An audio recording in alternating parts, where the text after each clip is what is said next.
दोस्तों नमस्कार, स्वागत है आपका एक बार फिर से आज की बड़ी और ताजा खबरों में। सभी खबरें सेलेक्टेड और काम की, कृपया वीडियो को लाइक करें और चैनल को सब्सक्राइब कर लें। तो जानिए आज के ताजा अपडेट। वहीं पहली बड़ी खबर, योगेंद्र यादव बोले सरकार एमएसपी पर कानून बनाए या फिर इस छलावे को खत्म करे।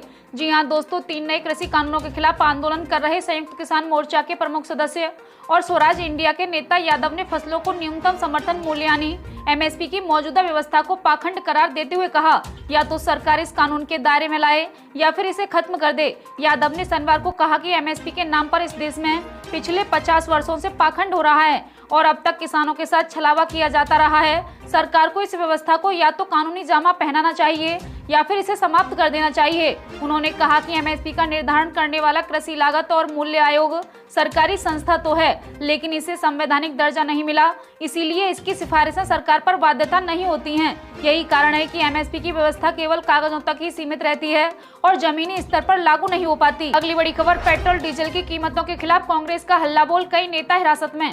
जी हां दोस्तों, पेट्रोल डीजल की बढ़ती कीमतों के खिलाफ विरोध कर रहे मध्य प्रदेश की पूर्व मंत्री पीसी शर्मा और कांग्रेस के अन्य कार्यकर्ताओं को शनिवार को पुलिस ने हिरासत में ले लिया। इस पर बिना प्रशासन की इजाजत लिए बिना बाजार बंद करने का आरोप है।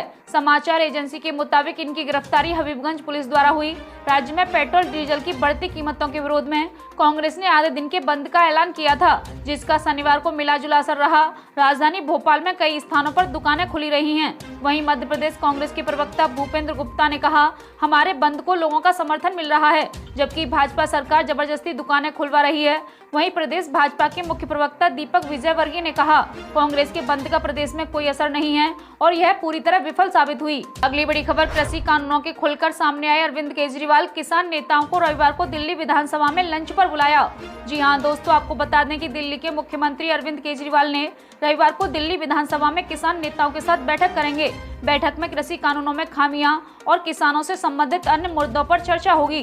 केजरीवाल ने चर्चा के लिए बड़े ऐलान किसान नेताओं को कल दिल्ली विधानसभा में लंच पर आमंत्रित किया है। इस दौरान कैबिनेट मंत्रियों के साथ आम आदमी पार्टी के नेता भी मौजूद रहेंगे। केजरीवाल किसान आंदोलन के वक्त से ही किसानों के साथ मजबूती से खड़े हैं। आम आदमी पार्टी ने शुरू से ही किसान आंदोलन के पक्ष में खड़े रहे।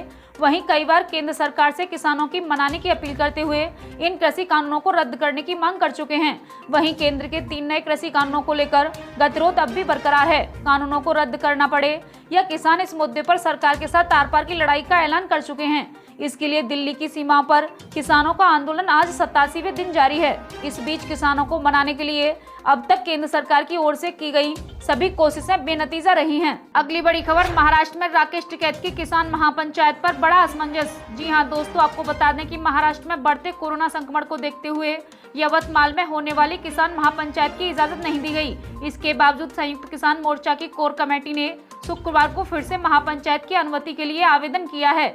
जिलाधिकारी ने इस पर निर्णय लेने के लिए पुलिस अधीक्षक को अधिकृत कर दिया है। महापंचायत होगी या नहीं, इसको लेकर असमंजस बरकरार है। गौरतलब है कि मुंबई, पुणे सहित विदर्भ के अमरावती, यवतमाल और अकोला में कोरोना संक्रमण के साथ ही यहां कठोर प्रतिबंध लगाए गए हैं। इसे देखते हुए जिलाधिकारी एमडी सिंह ने पहले ही साफ कर दिया था कि किसान महापंचायत की अनुमति नहीं दी जाएगी। इधर संयुक्त किसान मोर्चे की तरफ से कहा कि हमें दिल्ली के किसान मोर्चा को महाराष्ट्र सरकार का समर्थन है। अब वहां पर महापंचायत होनी है तो रोकने का प्रयास हो रहा है। मोर्चा के विदर्भ में संयोजक श्रीकांत तराल ने कहा, शनिवार को आजाद मैदान में निश्चित समय पर किसान महापंचायत होगी।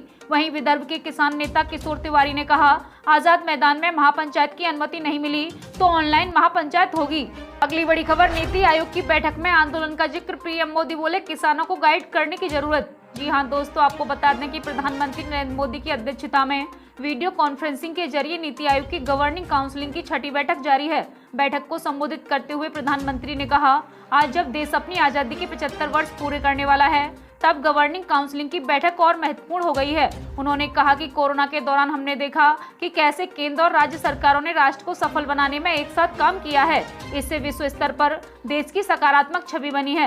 प्रधानमंत्री ने कहा कि कोऑपरेटिव फेडरलिज्म को और अधिक सार्थक बनाना चाहिए। किसान आंदोलन का जिक्र करते हुए उन्होंने कहा कि किसानों को थोड़ा गाइड करने की जरूरत है। अगली बड़ी खबर, लाल किला हिंसा के आरोपी लखा सदाना का पुलिस को खुला चैलेंज, वीडियो जारी कर किया ये ऐलान।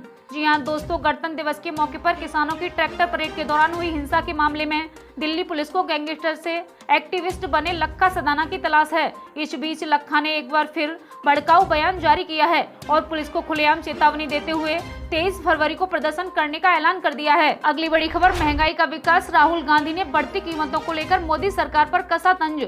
जी हां दोस्तों, आपको बता दें कि महंगाई को लेकर कांग्रेस के पूर्व अध्यक्ष राहुल गांधी लगातार मोदी सरकार का घेराव कर रहे हैं। शनिवार को एक बार फिर उन्होंने इस मुद्दे पर नरेंद्र मोदी सरकार पर सवाल खड़े किए।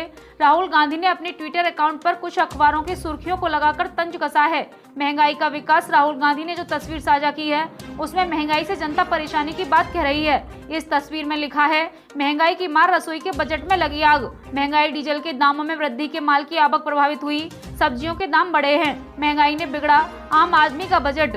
बढ़ती महंगाई से लोग परेशान और कोरोना के साथ साथ अब महंगाई से जूझ रही है जनता। वहीं बता दें कि पेट्रोल और डीजल के दामों में लगातार 12वें दिन बढ़ोतरी दर्ज की गई, जिसका असर अन्य चीजों पर देखने को मिल रहा है। बढ़ोतरी के बाद राष्ट्रीय राजधानी में दिल्ली में पेट्रोल 90.50 रुपए प्रति लीटर के पार चला गया। जी हां दोस्तों, आपको बता दें हर तरफ महंगाई की गूंज हो रही है। अगली बड़ी खबर, दिल्ली लाल किले पर हिंसा मामले में 200 लोगों की तस्वीरें जारी, पुलिस ने पहचान की प्रक्रिया शुरू की। जी हां दोस्तों, आपको बता दें कि दिल्ली पुलिस ने गणतंत्र दिवस पर किसानों की ट्रैक्टर परेड के दौरान लाल किले पर हुई हिंसा में कथित तौर पर शामिल 200 लोगों की तस्वीरें जारी की हैं। इस बात की जानकारी अधिकारियों ने दी है। पुलिस ने कहा कि उन्होंने वीडियो को स्कैन करके लोगों की तस्वीरें ली हैं। एक वरिष्ठ पुलिस अधिकारी ने कहा, हमने तस्वीरों को जारी कर दिया है और पहचान की प्रक्रिया शुरू हो गई। केंद्र के नए कृषि कानूनों को वापस लेने की किसान संगठनों की मांग के पक्ष में किसानों ने 26 जनवरी को ट्रैक्टर परेड की थी और उस दौरान किसानों और पुलिस के बीच झड़प हुई थी। बता दें कि दिल्ली पुलिस की स्पेशल सेल ने लाल किले पर उपद्रव करने वाले मोस्ट वांटेड मनिंदर सिंह को गिरफ्तार कर लिया है। जानकारी के मुताबिक मनिंदर सिंह उर्फ मौनी दिल्ली के स्वरूप नगर इलाके का रहने वाला है। पुलिस के अनुसार मौनी की उम्र 30 साल के करीब है। लाल किले पर प्रदर्शन के एक वायरल वीडियो में मनिंदर सिंह को तलवार लहराते हुए दिख रहा है। अगली बड़ी खबर, चुनाव से पहले पेट्रोल और डीजल की कीमतों में बढ़ोतरी से टेंशन में सरकार, जाने किन उपायों पर कर रही विचार। जी हां दोस्तों, अंतर्राष्ट्रीय बाजार में कच्चे तेल की कीमतों में वृद्धि के बाद राजस्थान और मध्य प्रदेश में प्रति लीटर पेट्रोल का मूल्य 100 रुपए को पार कर गया। डीजल के दाम भी बहुत पीछे नहीं हैं और रसोई गैस की कीमतों का ग्राफ भी लगातार बढ़ रहा है। पेट्रोलियम पदार्थों की कीमतों में इस वृद्धि ने केंद्र सरकार की चिंता बढ़ा दी है। 5 राज्यों के विधानसभा चुनाव बहुत दूर नहीं है। पेट्रोल, डीजल और रसोई की गैस की कीमतों को लेकर विपक्ष सरकार पर हमलावर है। रसोई गैस की कीमतों में वृद्धि का असर सीधा घर के बजट पर पड़ता है, इसलिए सरकार रसोई गैस के दामों को लेकर ज्यादा चिंतित है। इसलिए सरकार ने तैयारियां शुरू कर दी हैं। रसोई गैस की कीमतों को काबू में रखने के उपायों पर विचार करने के लिए शुक्रवार को सार्वजनिक क्षेत्र की 3 तेल कंपनियों के अधिकारियों की बैठक है। इसके बाद इंडियन ऑयल, भारत पेट्रोलियम और हिंदुस्तान पेट्रोलियम सरकार से चर्चा करेगी। ऐसे में चुनाव से पहले कीमतों में इजाफे पर विराम लग सकता है। अगली बड़ी खबर, पेट्रोल डीजल की बढ़ती कीमतों पर वित्त मंत्री निर्मला सीतारमण की प्रतिक्रिया, जाने क्या कहा। जी हां दोस्तों, आपको बता दें कि पेट्रोल डीजल की बढ़ती कीमतों पर वित्त मंत्री निर्मला सीतारमण ने प्रतिक्रिया दी है। उन्होंने कहा कि ये एक गंभीर मुद्दा है जिसमें कीमतें कम करने के अलावा कोई भी जवाब किसी को संतुष्ट नहीं कर सकता। केंद्र और राज्य दोनों को उपभोक्ताओं के लिए उचित स्तर पर खुदरा मूल्य में कमी लाने की बात करनी चाहिए। इसके साथ ही उन्होंने कहा, ओपीईसी देशों में उत्पादन का जो अनुमान लगाया जा रहा है वह भी नीचे आने की संभावना है, जो फिर से चिंता बढ़ा रहा है। तेल के दाम पर सरकार का नियंत्रण नहीं है, इसे तकनीकी तौर पर मुक्त कर दिया गया है।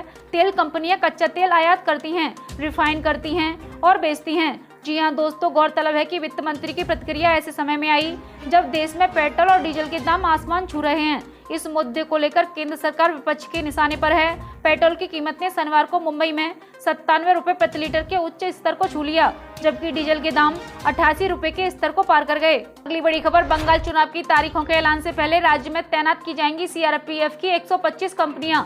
जी हां दोस्तों, आपको बता दें कि इस साल पश्चिम बंगाल में 294 सीटों पर विधानसभा चुनाव होने हैं। चुनाव की तारीखों के ऐलान से पहले चुनाव आयोग के वरिष्ठ अधिकारियों ने कहा, अगले सप्ताह तक केंद्रीय पुलिस बलों की कम से कम 125 कंपनियां पश्चिम बंगाल में तैनात की जाएंगी। बता दें कि बंगाल के श्रम राज्य मंत्री जाकिर हुसैन के मुर्शिदाबाद जिले में एक बम हमले में घायल होने के कुछ दिनों बाद यह घोषणा की गई है। राज्य के लिए चुनाव की तारीखों की घोषणा जल्द की जानी है। पोल पैनल के एक वरिष्ठ अधिकारी ने बताया, चुनाव की तारीखों की घोषणा के बाद आमतौर पर केंद्रीय बलों की तैनाती की जाती है और इसके बाद आदर्श आचार संहिता लागू की हो जाती है। इस साल केंद्रीय बलों के पहले कुछ बेंचों को तारीख की घोषणा से पहले ही तैनात किया जा रहा है। अगली बड़ी खबर, तेल की कीमतों में वृद्धि के खिलाफ सड़कों पर उतरी कांग्रेस, पेट्रोलियम मंत्रालय के सामने चूल्हे पर बनाया खाना। जी हां दोस्तों, अंतर्राष्ट्रीय बाजार में कच्चे तेल में नरमी के बावजूद घरेलू स्तर पर ईंधन की कीमतों में तेजी का रुख लगातार 12 दिन बना रहा। इस समय लगभग सभी शहरों में पेट्रोल और डीजल के दाम सर्वकालिक उच्चतम स्तर पर चल रहे हैं। कुछ शहरों में तो पेट्रोल 100 रुपए के स्तर को भी पार कर चुका है। ये थी अब तक की बेहद बड़ी खबरें। कृपया वीडियो को लाइक करें, शेयर करें और चैनल को सब्सक्राइब कर लें। जल्दी मिलते हैं बड़े अपडेट के साथ, तब तक के लिए धन्यवाद।